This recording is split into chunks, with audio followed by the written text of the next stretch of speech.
বিশ্বের বড় এনজিওটা আমাদের দেশে এবং নোবেল পুরস্কারপ্রাপ্ত এনজিওটা আমাদের দেশে।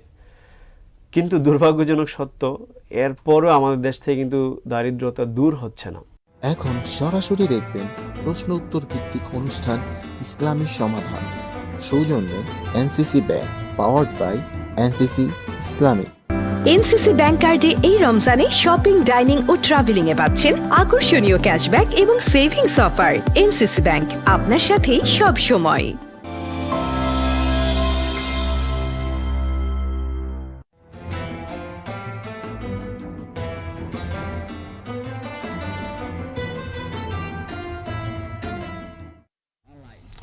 বিসমিল্লাহির রহমানির রহিম, আলহামদুলিল্লাহি রাব্বিল আলামিন, ওয়াল আকিবাতু লিল মুত্তাকিন, ওয়াসসালাতু ওয়াসসালামু আলা সাইয়্যিদিনা মুহাম্মদ সাল্লাল্লাহু আলাইহি সাল্লাতু ওয়াসসালাম।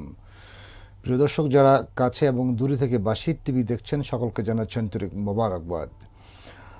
আপনারা প্রতিদিনই একটি প্রোগ্রাম দেখেন, আপনাদের সাথে আমরা থাকি, সেটি হচ্ছে এনসিসি ব্যাংক নিবেদিত ইসলামী সমাধান, পাওয়ার্ড বাই এনসিসি ইসলামিক। প্রিয় দর্শক, রমাদান মাস অত্যন্ত গুরুত্বপূর্ণ মাস। আল্লাহ তাআলা এই মাসে পবিত্র কোরআনুল কারীমকে নাজিল করেছেন মানবতার আলোকবর্তিক হিসাবে। এটি ছিল একটি আলো, একটি বিপ্লব, যে বিপ্লব আল্লাহ তাআলা আরবের প্রতি বালুকণাকে ছড়িয়ে দিয়েছিলেন দুনিয়ার অন্ধকারতম কোণে কোণে।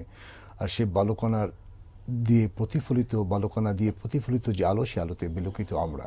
এবং এই বিলোকিত আমরাই একদিন বিশ্বকে শাসন করেছি প্রায় 700 থেকে 800 বছর ধরে, প্রচণ্ড প্রবাহ নিয়ে এবং উত্তাপ নিয়ে, যে উত্তাপে সমস্ত মানুষ রঙিন হয়ে গিয়েছিল আল্লাহর রঙে। এবং আল্লাহ তাআলা এটি চান যে তার সৃষ্টি আল্লাহর রঙে রঙিন হবে, তাহলেই পৃথিবী তার আদি রূপ ফিরে পাবে, যেখানে থাকবে না কোনো অনাচার, থাকবে না কোনো অবিচার, থাকবে না কোনো শোষণ আর জুলুম। এবং নিশ্চয়ই যারা জুলুম, শোষণ আর অবিচার করে, আল্লাহ তাদেরকে পছন্দ করেন না।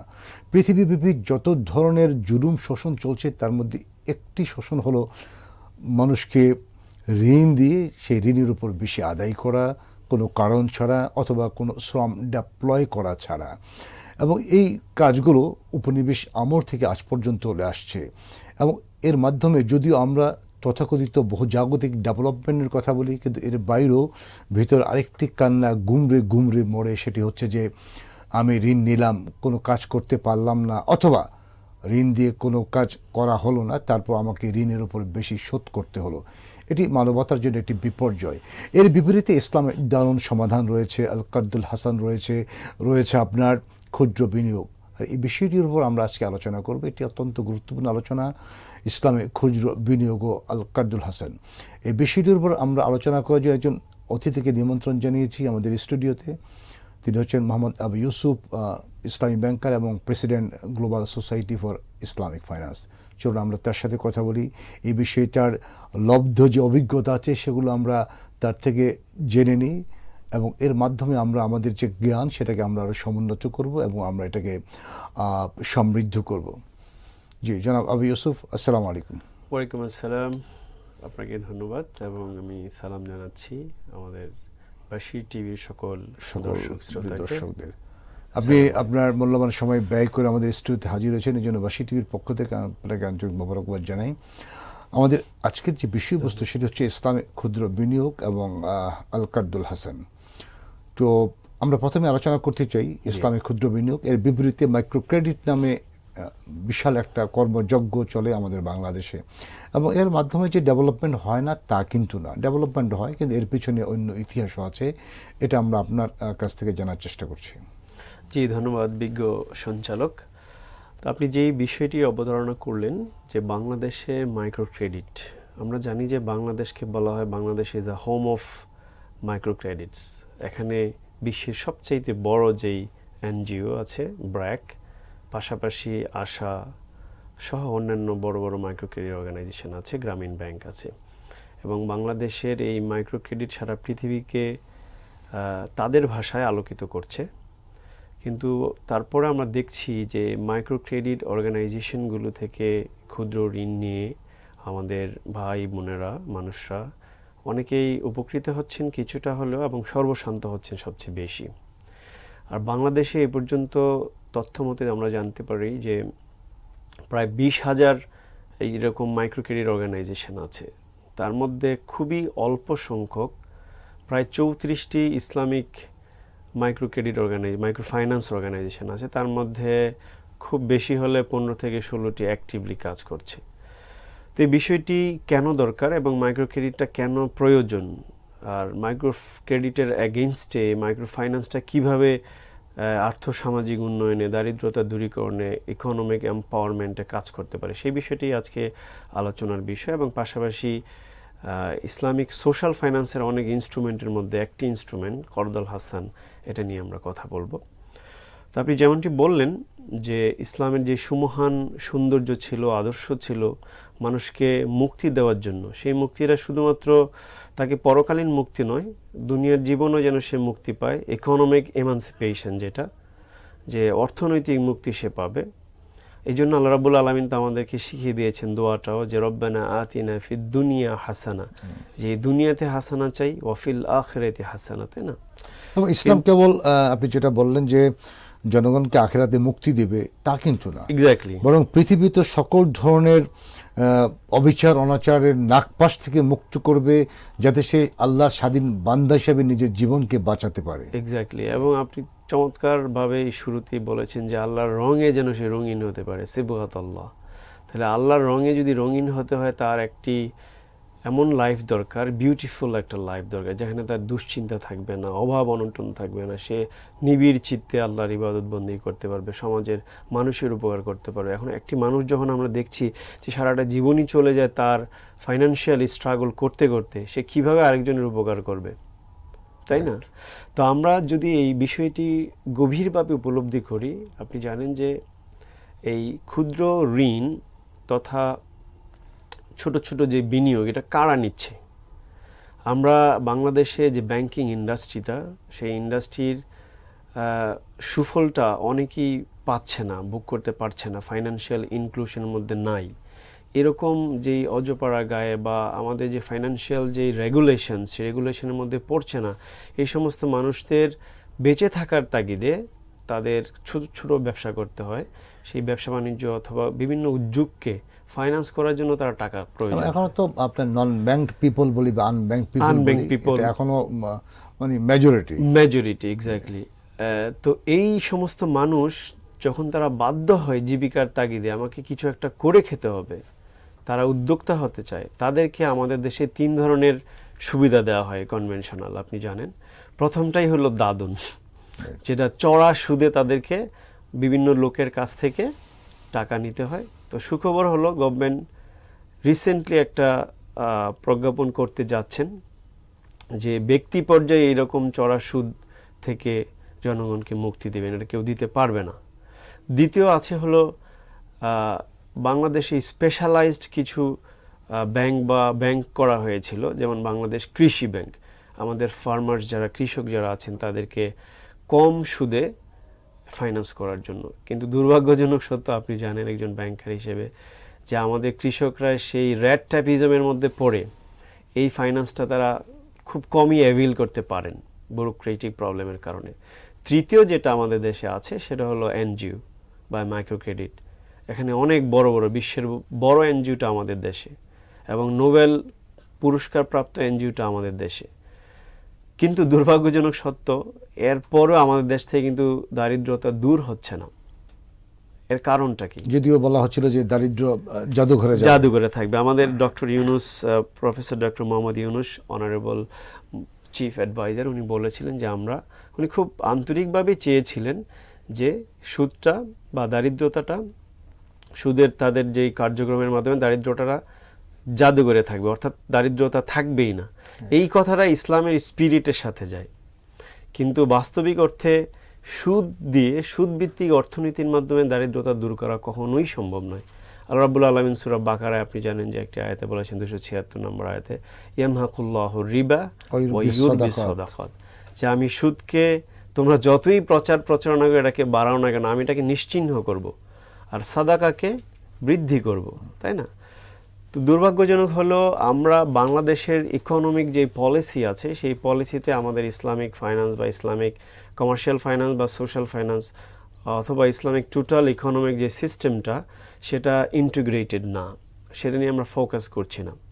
যদি করা হয় তাহলে অবশ্যই দেশের একটা বিপ্লব সাধিত হবে, দারিদ্রতা বিমোচন, ইকোনমিক ইমানসিপেশন। এবং যতটুকুই ইসলামিক হচ্ছে in respect of finance, right, সবগুলোই বা তার অধিকাংশ হচ্ছে ব্যক্তি উদ্যোগে, রাইট। এবং এটা প্রাতিষ্ঠানিক ফর্ম খুবই কম আমরা দেখতে পাচ্ছি। এবং বিশ্বের অন্যান্য দেশের মতো যদি প্রাতিষ্ঠানিক উদ্যোগ থাকতো বা রাষ্ট্রীয় পলিসিটা যদি এরকমভাবে নির্ধারণ করা হতো, আমাদের মনে হয় যে রাষ্ট্র বা রাষ্ট্রের জনগণ আরও বেশি মাত্রায় উপকৃত হতো। এক্স্যাক্টলি। এবং যেটা আমি বললাম যে বাংলাদেশে খুব কম প্রতিষ্ঠান ইসলামিক মাইক্রো ফাইন্যান্স নিয়ে কাজ করেন, ক্ষুদ্র বিনিয়োগ নিয়ে। সেটা মুসলিম এড আছে, ইসলামিক রিলিফ আছে, আরও কয়েকটা প্রতিষ্ঠান আছে, সফট ফাউন্ডেশন আছে। বাট এটার পরিসর বা স্কেল খুবই নেগলিজেন্ট, মানে স্কেলটা খুবই ছোট, পরিসরটা এখনো ছোট, খুবই ছোট। মানে আমরা যদি বাংলাদেশের মাইক্রো ক্রেডিটের মার্কেটের সাথে এটা তুলনা করি, তাহলে এটা মানে পার্সেন্টেজে আসবে কিনা সেটাও একটা কোয়েশ্চেন। ওরা তো হাজার হাজার কোটি টাকা চিন্তা করে, আর এদের তো দেখা যাবে যে 100 কোটি টাকাও ক্রস করে নাই বা 17 কোটি টাকা ক্রস করেছে এরকমটাই। ইসলামিক ব্যাংকিং ইন্ডাস্ট্রিতে আমরা যেমনটা দেখছি যে অলমোস্ট 30% একটা শেয়ার আছে, কিন্তু মাইক্রো ফাইন্যান্সে সেই শেয়ারটা এখনো বলার মতো। এর কারণটা আপনি কি মনে করেন? এর কারণটা আমি যেটা মনে করি যে ন্যাশনাল যে পলিসি লেভেলে এবং যে পলিসি রেগুলেশনসটা আছে সেটার দুর্বলতা। এটা আমরা দেখছি যে আমাদের, যদি আপনি চান যে কেউ একজন বা কোনো প্রতিষ্ঠান ইসলামিক মাইক্রো ফাইন্যান্স করতে চায়, আমরা জানি অনেক প্রতিষ্ঠানই ইসলামিক মাইক্রো ফাইন্যান্স উইং খুলতে চাচ্ছে যারা কনভেনশনাল আছে, কিন্তু সেটা রেগুলেটরি সাপোর্ট পাচ্ছে না। তো আমরা গভর্নমেন্টকে সবিনয়ে অনুরোধ করব যে বাংলাদেশের মতো একটি দেশ যেখানে 91% মুসলিম, সেখানে এই বিষয়গুলো ওপেন করা উচিত, যাতে করে মানুষ চুজ করবে যে আমি ইসলামিক মাইক্রো ফাইন্যান্স নিব নাকি মাইক্রো ক্রেডিট নিব। পলিসি লেভেল সেটা তো থাকতে পারে, এবং গভর্নমেন্ট এখন অনেকটাই উদ্যোগ এবং আন্তরিক ইসলামিক মাইক্রো ফাইন্যান্সের বিষয়ে। বাট আমরা যারা এগুলো নিয়ে কাজ করি তারাও তো শহরের মানে দারুণ যে অফিসগুলো সাজানো সুসজ্জিত অফিসগুলো ছেড়ে আমরা মাঠে ঘাটে গিয়ে কাজ করব, আমাদের যে মেন্টাল যে বিষয়টা আছে সেটা তো চেঞ্জ হওয়া দরকার।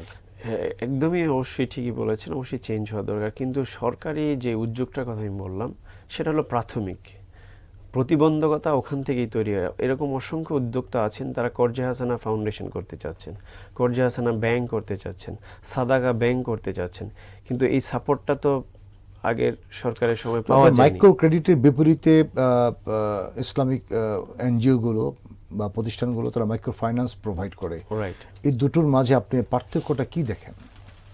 সো মাইক্রো ফাইন্যান্সটা আপনি জানেন যে এটা একটা ব্রডার কনসেপ্ট। মাইক্রো ক্রেডিট হলো শুধুমাত্র একটা ক্ষুদ্র বিনিয়োগ, আমি তার নির্দিষ্ট কোনো একটা পারপাসে দিচ্ছি। তো মাইক্রো ফাইন্যান্সটা কিন্তু আরও ব্যাপক এবং বিস্তৃত, যেমনটা আমরা দেখে থাকি যে তাকে আমি ওভারঅল একটা লিটারেট করব, ফাইন্যান্সিয়াল লিটারেসিটা ইনক্লুডেড থাকবে, যে তোমার কনসালটেন্সি থাকবে, সে কি করতে চায়। আমি তাকে টাকা দিলাম, ফর এক্সাম্পল একজন ক্ষুদ্র উদ্যোক্তাকে আমি 1 লক্ষ টাকা দিলাম বা 50,000 টাকা দিলাম, সেটা দিয়ে কি করবে, তার বিজনেস প্ল্যানটা কি, সে প্ল্যানটাকে কনসালটেন্ট হিসেবে আমি। মাইক্রো ফাইন্যান্স তো তার দাতার গ্রহীতা নেই না, এখানে হচ্ছে যে পার্টিসিপেটরি ম্যানেজমেন্ট। এক্স্যাক্টলি। এবং এখানে হচ্ছে ক্লায়েন্ট বা কাস্টমার, রাইট, এবং আমার বিজনেস পার্টনার। তাহলে ক্রেডিটের তুলনা করে এরকম আমি দেব তুমি নিবা।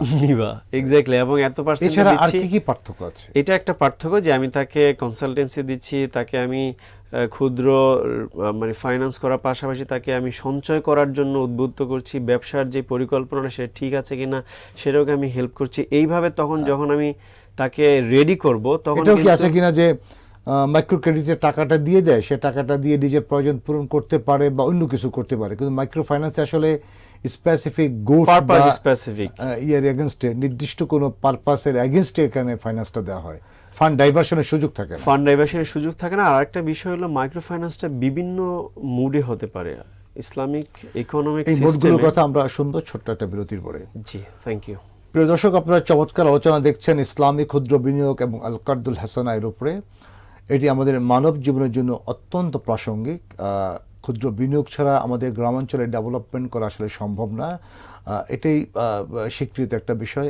আল কার্দুল হাসানা এটি মানুষের প্রতি মানুষের যে দয়া, এটি একটি আমি মনে করি বড় ধরনের বিষয়। এই দয়ার বিষয়টা থাকলেই সমাজ উপকৃত হবে। আমরা ছোট্ট একটা বিরতিতে যাব। আপনারা দেখছেন এনসিসি ইসলামিক এর সৌজন্যে ইসলামী সমাধান, পাওয়ার্ড বাই এনসিসি ইসলামিক। আমাদের সাথেই থাকুন, আমরা ফিরে আসছি ইনশাআল্লাহ।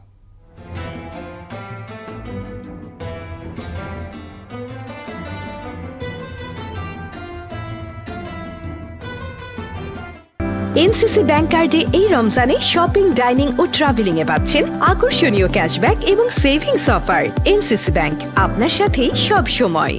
শরিয়া অনুশাসন মেনে বিজ্ঞ শরিয়া বোর্ডের নির্দেশনায় ও স্বতন্ত্র ব্যবস্থাপনায় গ্রাহকদের জন্য এনসিসি ইসলামিক ব্যাংকিং এর আকর্ষণীয় সেবাসমূহ রয়েছে। আধুনিক সকল সুবিধা, তাই শরিয়া মেনে ব্যাংকিং হবে সহজে ও নিশ্চিন্তে। এনসিসি ইসলামিক ব্যাংকিং এর সাথে। এনসিসি ব্যাংক আপনার সাথেই সব সময়। বিশ্বজুড়ে বিস্তৃত নেটওয়ার্ক ও প্রয়োজনীয় আধুনিক সকল সুবিধা নিয়ে রেমিটেন্স সেবায় আপনার বিশ্বস্ত প্রতিনিধি এনসিসি ব্যাংক আপনার সাথেই সব সময়। বিশিষ্ট ইসলামী চিন্তাবিদ অধ্যাপক সোহেলা সোভান রচিত গ্রন্থ দৈনন্দিন জীবনে কোরআনের ভূমিকা। গ্রন্থটি পাওয়া যাচ্ছে হাক্কানি পাবলিশার্সে। বিশিষ্ট ইসলামী চিন্তাবিদ অধ্যাপক সোহেলা সোভান রচিত গ্রন্থ শান্তির প্রতীক নবীজি। গ্রন্থটি পাওয়া যাচ্ছে হাক্কানি পাবলিশার্সে।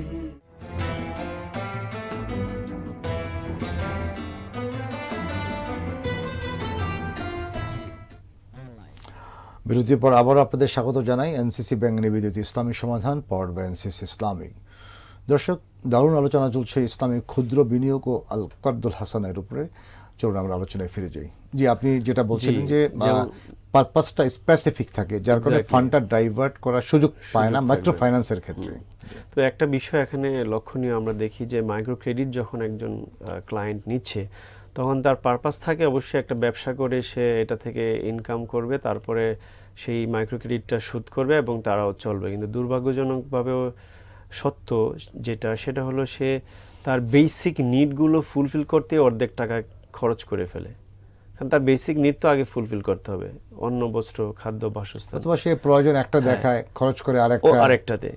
তো তার সেই টাকাটা দিয়ে সে আসলে ওইভাবে কোনো ধরনের উদ্যোগ গ্রহণ করতে পারে না। এই জন্য ইসলাম একটা ইন্টিগ্রেটেড সলিউশন দিয়েছে, যে ইসলামিক মাইক্রো ফাইন্যান্সে আপনি অনেকগুলো মুডের কথা আমি বলেছি আজকে, যদিও আমরা স্পেসিফিক্যালি কর্জে হাসানের ডিটেলস কথা বলবো, তারপরও এই মুডগুলো একটু যদি বলি, যেমন সে মুদারাবার ভিত্তিতে হতে পারে, সেটা হলো প্রফিট শেয়ারিং, এটা মুরাবাহার ভিত্তিতে হতে পারে, এরকম অসংখ্য কন্ট্রাক্টস আছে। তা আমরা স্পেসিফিক্যালি আজকে কর্দাল হাসান নিয়ে কথা বলবো।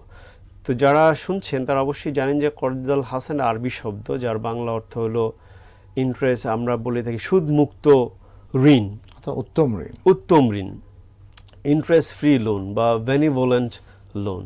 এই ঋণ মানে ওই যে ব্যাংকগুলো যে ঋণ প্রোভাইড করে সেটা না, এটা কমার্শিয়াল ফাইন্যান্স না। আগেই বলেছি যে ইসলামিক ফাইন্যান্সের দুইটা স্ট্রিম, একটা হলো ইসলামিক কমার্শিয়াল ফাইন্যান্স, যেখানে ব্যবসা বাণিজ্য করবে, আল্লাহ যেটা শিখিয়েছেন আমাদেরকে যে ওয়াহাল্লাহুল বাইয়া ওয়া হাররামার রিবা। অন্যদিকে ইসলামিক সোশ্যাল ফাইন্যান্স, আইএসএফ বা ইসলামের সামাজিক অর্থায়ন। এই সামাজিক অর্থায়নের একটা গুরুত্বপূর্ণ এলিমেন্ট বা ইনস্ট্রুমেন্ট হলো কর্দাল হাসান।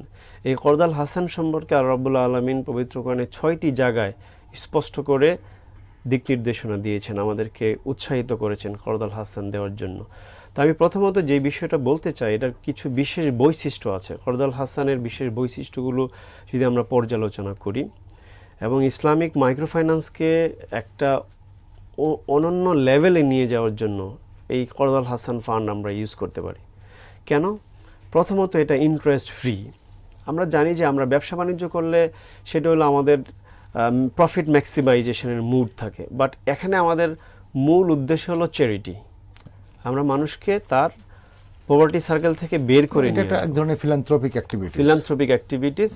এবং আপনি জানেন যে ইসলামী সাদাকাটা দুই ধরনের, একটা কম্পালসারি সাদাকা যেটা জাকাত, আর একটা হলো ভলান্টারি সাদাকা। যে ভলান্টারি সাদাকার মধ্যে অনেক কিছু আছে, কর্জে হাসানা অন্যতম।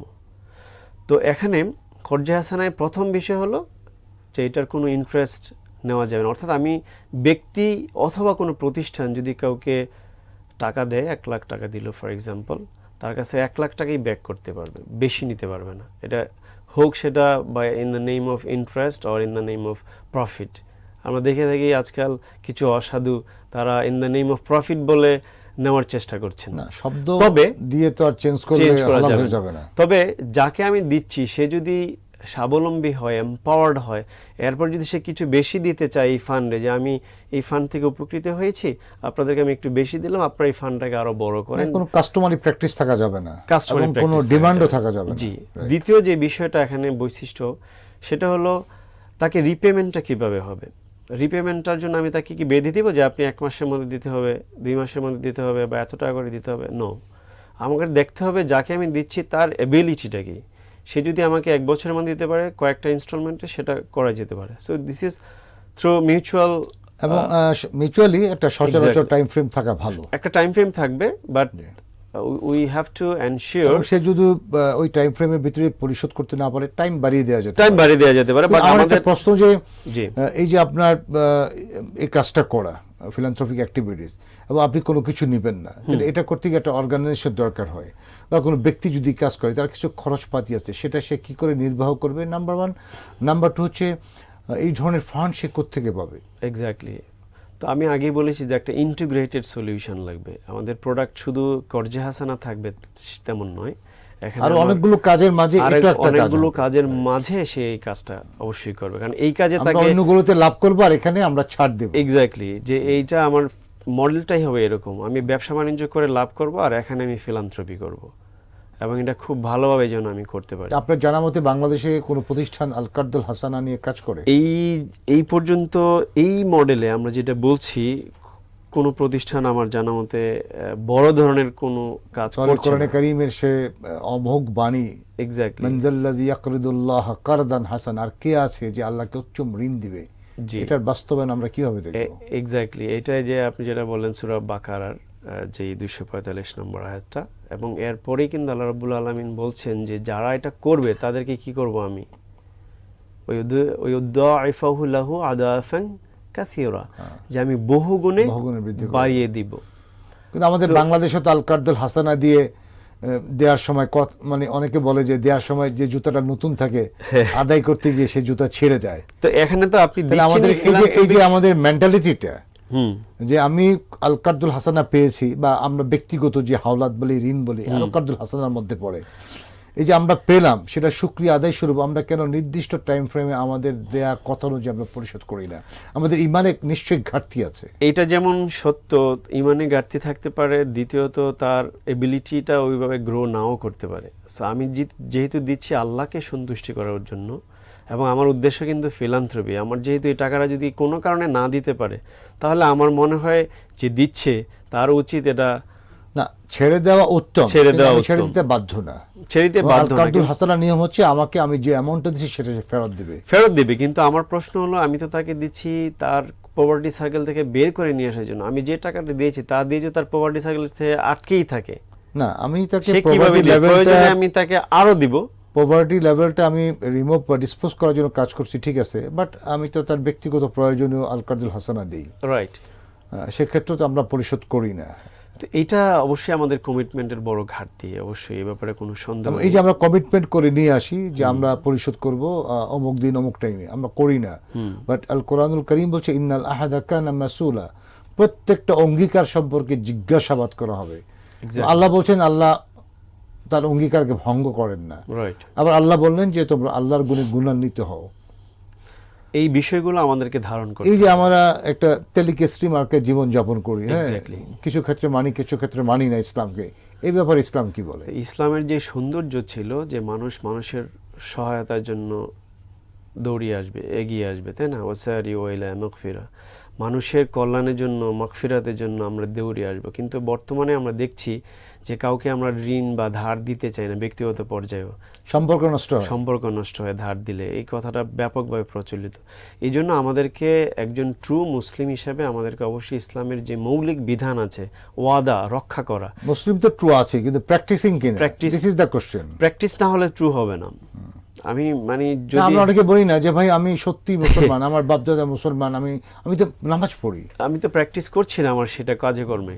হ্যাঁ, কোথাও একজন- কোথাও তো করছি, এই জায়গায় পারছি না, করছি না, কিন্তু আমাকে- তা তো না। আমাকে- মুসলমান মানেই তো তার জীবনের সকল ক্ষেত্রে সে নির্দিষ্ট বিধিবিধান পরিপালন করবে, যেমনটি সাহাবায়ে কেরাম করেছে। এক্স্যাক্টলি, এবং তার পুরো জীবনটাই হবে ইসলামের জন্য, নিজের সমস্ত কিছু বিসর্জন করে দিবে, তাই না?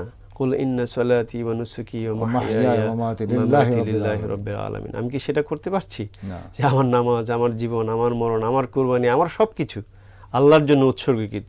তো এই স্পিরিটটা ধারণ করতে হবে। আমাকে এক ভাই যখন হেল্প করলেন, আমাকে অবশ্যই চেষ্টা করতে হবে আমার সর্বোচ্চ দিয়ে সেটা সময় মতো পরিশোধ করা। তো কোরআন শরীফের যে আয়াত আমরা অবতারণা করলাম প্রথমে, আল্লাহ আমাদেরকে যারা দিচ্ছি তাদেরকে কিন্তু আবার বলে দিচ্ছেন যে আমি বারবার বলছি যে আমি এটা বৃদ্ধি করব বহুগুণে, আর এই বৃদ্ধি করা এবং সংকুচিত করার মালিককে একমাত্র আল্লাহ। আল্লাহু ইয়াকবিদ ওয়া ইয়াবসুত, তাই না? তাহলে আমরা একটু প্রাণ খুলে মন খুলে কেন আমরা কর্জে হাসানা দিচ্ছি না? কর্জে হাসানা দিয়ে হাজার হাজার প্রতিষ্ঠান কেন তৈরি করছি না? একটি প্রতিষ্ঠানও তো চোখে পড়ছে না। হয়তোবা ব্যক্তি উদ্যোগে ছোট ছোট প্রতিষ্ঠান আমরা আছে, ব্যক্তি বা সামষ্টিকভাবে কর্জ হাসানা একটা ব্যাংক করতে পারি, একটা ফান্ড তৈরি করতে পারি। এক্স্যাক্টলি, এর মাধ্যমে যারা আসলে ট্রুলি নিডি, রাইট, তাদেরকে সাহায্য করা যেতে পারে। কারণ আমরা যদি তাদেরকে সাহায্য না করি, দেখা যাবে অন্য কোনো গোষ্ঠী অথবা অন্য কোনো সম্প্রদায় তাদেরকে পারচেজ করে ফেলতে পারে, তারা তাদের ইমানকে বিক্রি করে দিতে পারে, এমন অনেক কিছু হতে পারে। হ্যাঁ, হতে পারে, যেটা আমরা আমাদের গ্রামাঞ্চলগুলোতে অনেক ক্ষেত্রে আমরা দেখতে পাই। রাইট।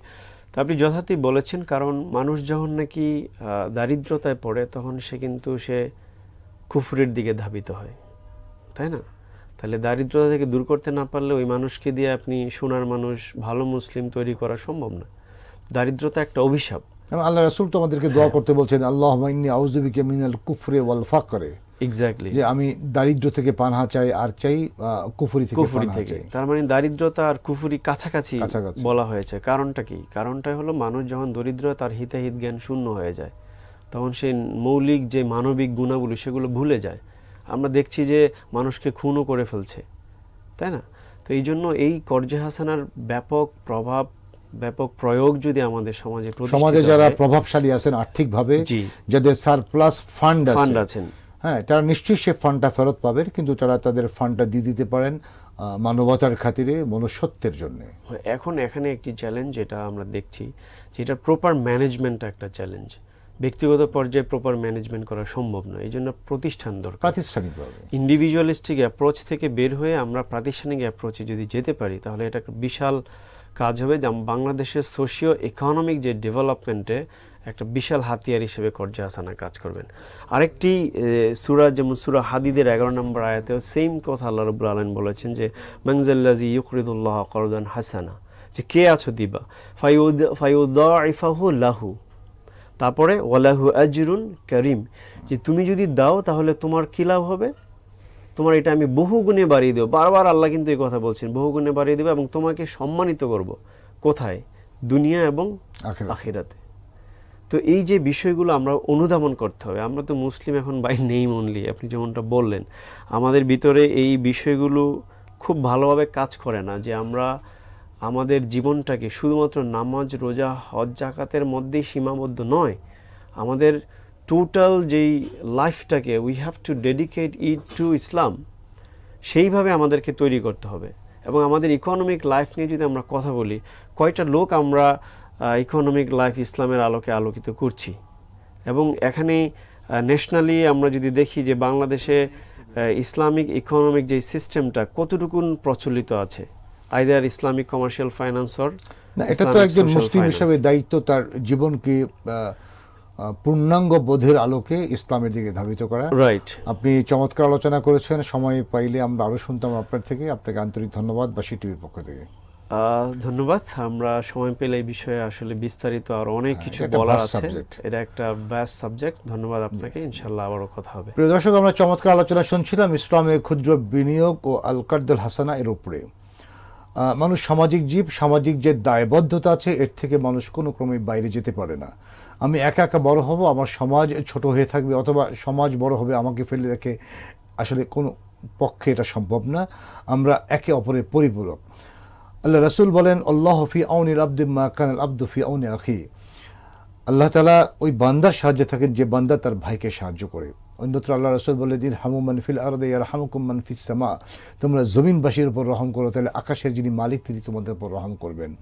এবং এই যে ভাই ভাইয়ের যে ভ্রাতৃত্বের বিষয়টা আছে, ইসলাম যার প্রথম সময় থেকেই দেখে এসছে এবং এটা কিয়ামত পর্যন্ত দেখবে। এবং মুসলমানরা হচ্ছে একে অপরের ভাই স্বরূপ, এবং এক ভাই অপর ভাইয়ের যে কোনো বিপদে ঝাঁপিয়ে পড়বে, সাহায্য করবে, সেটা আর্থিক সমস্যা হোক অথবা পারিবারিক, সামাজিক, রাষ্ট্রীয় যে কোনো সমস্যা হোক না কেন। সুতরাং আমরা যদি নিজকে প্রকৃত মুসলিম হিসাবে দাবি করতে চাই এবং দাবি করি, তাহলে আমাদেরকে যে কথাটা আমরা বলতে চাই যে পূর্ণাঙ্গ একটা বোধ আমাদের থাকতে হবে। আমাদের ফিলিংসটা থাকতে হবে আমাদের মানুষের প্রতি, মানবতার প্রতি। এটা যদি আমরা জাগ্রত করতে পারি তবে আমাদের মানব জীবন সার্থক হবে। মানব জীবন সার্থক কেবলমাত্র আমি খেলাম, আমি পরিধান করলাম, আমি আমাকে উন্নতির দিকে ধাবিত করলাম তা কিন্তু নয়। আমরা চাই একটা সামগ্রিক উন্নতি, ইসলাম চাই সামগ্রিক উন্নতি। সমাজ গড়বে, আপনার রাষ্ট্র গড়বে, সমাজে বিনীত হবে। তবে এইগুলো কাজ করার জন্য আমার দরকার একজন আলোকিত মানুষ, এনলাইটেন্ড পিপল। এবং আমরা নিশ্চিতভাবে বলতে পারি কোরআনের আলোয় যারা আলোকিত না, বিরোকিত না, তারা কখনো এনলাইটেন্ড না। তারা উচ্চশিক্ষায় শিক্ষিত হতে পারে কিন্তু তাদের ভেতরে আত্মা মরে গেছে, তাদের মন মরে গেছে, তাদের চিন্তা বিবেক সব কিছু সীমাবদ্ধ এবং সীমিত ওইতে কাজ করতেছে, লিমিটেড এবং ডেফিনেটলি লিমিটেড। শুধু আমরা যদি উদার হস্তে কাজ করতে চাই, উদার মন নিয়ে কাজ করতে চাই, ইসলামের আলোকে আমাদের আলোকিত হতে হবে। ইসলামের আলোকে আলোকিত বলেই সাহাবায়ে কেরাম এতটা উদার মন, এতটা সম্প্রসারিত বক্ষ নিয়ে তারা দিগন্তব্যাপী ছড়িয়ে পড়েছেন এবং তাদের সেই ছড়িয়ে পড়ার যে পজিটিভ রেসপন্স বা রেজাল্ট আমরা আজও ভোগ করতেছি। প্রিয় দর্শক, আমাদেরকে ভাবতে হবে, বুঝতে হবে, চিনতে হবে ইসলাম ছাড়া কোনো বিকল্প কোনো রাস্তা নাই। আল্লাহ রাসূল এবং তার পথ ছাড়া অন্য কোনো বিকল্প কোনো পথ নেই। আল্লাহ রাসূল যে পথ দেখিয়ে দিয়েছেন সেটি আমাদের জন্য চূড়ান্ত, এবং আল্লাহ তাআলা যে পথ দেখিয়েছেন সেটি চূড়ান্ত, এবং যে ব্যক্তি আল্লাহ এবং তার রাসূলের আনুগত্য করবে সেই কেবল মুক্তি পাবে। সো আমাদের বুঝতে হবে কোরআনকে। চলুন এই রমাদানে আমরা কোরআন অন্বেষণ করার চেষ্টা করি, কোরআন বোঝার চেষ্টা করি, আয়াতগুলোর মর্মার্থ বুঝি। আমার রব যে চিঠি পাঠালেন, যে প্রেসক্রিপশন দিলেন, সেটা কতটুকু আমি বুঝতে পেরেছি। আমরা যদি বুঝতে না পেরে শুধু মেডিসিন নিয়ে দৌড়াদৌড়ি করি, ঠিক মতো মেডিসিনও কিন্তু কিনতে পারবো না, রোগও কোনোদিন ভালো হবে না। আমরা আত্মার রোগ ভালো করতে চাই, দেহের রোগ ভালো করতে চাই, কোরআন ছাড়া কোনো বিকল্প নেই। প্রিয় দর্শক, আপনারা শুনছিলেন এনসিসি ব্যাংক নিবেদিত ইসলামী সমাধান, পাওয়ার্ড বাই এনসিসি ইসলামিক। আজ এ পর্যন্তই। আবার আপনাদের সাথে কোনো একদিন দেখা হবে নতুন কোনো বিষয় নিয়ে, নতুন কোনো অতিথি নিয়ে। সে পর্যন্ত আপনারা ভালো থাকুন, সুস্থ থাকুন। আল্লাহ হাফেজ। আসসালামু আলাইকুম রহমতুল্লাহি ওয়া বারাকাতুহু। হাযা মা ইনদি ওয়াল ইলমু ইনদাল্লাহ ওয়া মা তাওফীকি ইল্লা বিল্লাহ।